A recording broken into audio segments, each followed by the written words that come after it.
Ya, Anas Urbaningrum menjalani pemeriksaan di KPK untuk pertama kalinya sejak menjadi tahanan KPK. Anas didampingi oleh pengacaranya, yaitu Adnan Buyung Nasution.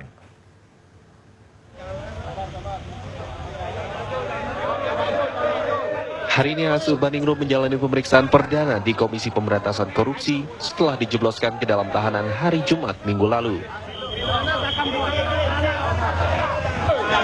Turun dari mobil tahanan, Anas langsung dikerebuti puluhan wartawan yang sudah menunggu di depan gedung KPK. Anas diperiksa KPK sebagai tersangka dalam kasus dugaan gratifikasi proyek Hambalang dan proyek-proyek lainnya. Ya, betul. Ini kali pertama saya diperiksa sebagai tersangka. Alhamdulillah, ini adalah kesempatan awal bagi saya untuk menyampaikan hal-hal yang nanti ditanyakan.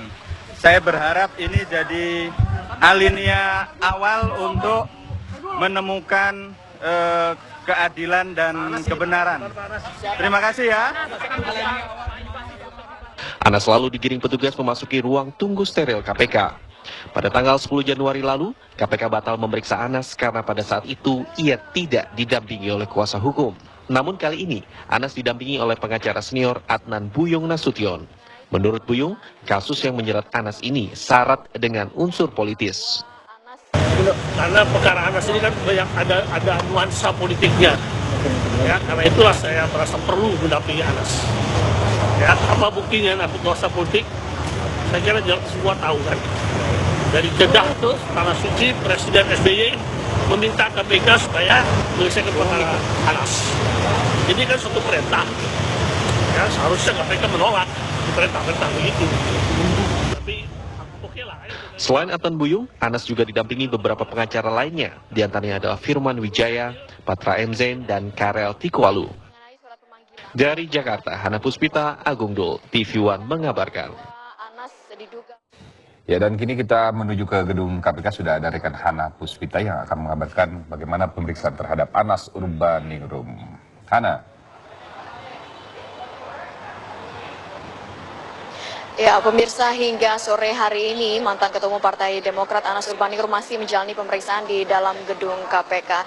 Anas tadi tiba di gedung KPK sekitar pukul 10 pagi dan ia hari ini merupakan pemeriksaan perdananya sebagai tersangka setelah dirinya ditahan oleh tim penyidik KPK pada 10 Januari 2014 yang lalu.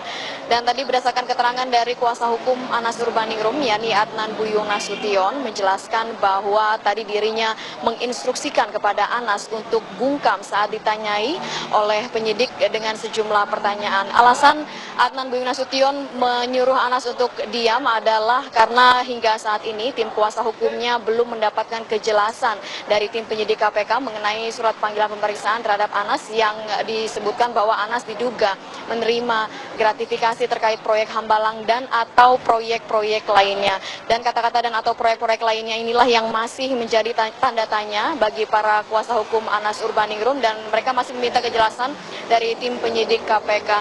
Namun tadi juru bicara KPK Johan Budi dalam konferensi persnya menyebutkan bahwa hari ini Anas tetap diperiksa. Anas pun menjawab pertanyaan-pertanyaan yang dilontarkan oleh tim penyidik dan ini artinya tadi pernyataan yang dilontarkan oleh Adnan Buyung Nasution tidak sesuai dengan perkataan dari juru bicara KPK Johan Budi. Namun kemudian salah satu anggota kuasa hukum Anas lainnya, yakni Firman Wijaya, kemudian menjelaskan kembali bahwa tadi atau hingga saat ini Anas pun masih menjalani pemeriksaan di KPK. Tadi Firman Wijaya sempat mendampingi Anas saat ditanyai sejumlah pertanyaan oleh para penyidik dan Firman menyatakan bahwa pertanyaan-pertanyaan yang diajukan kepada Anas Urbaningrum hanyalah pertanyaan seputar nama, kemudian riwayat pekerjaan dan lain sebagainya, belum sampai ke materi atau substansi pemeriksaan. Dan pihak dari kuasa hukum dari Anas hingga saat ini masih meminta kejelasan dari pihak KPK.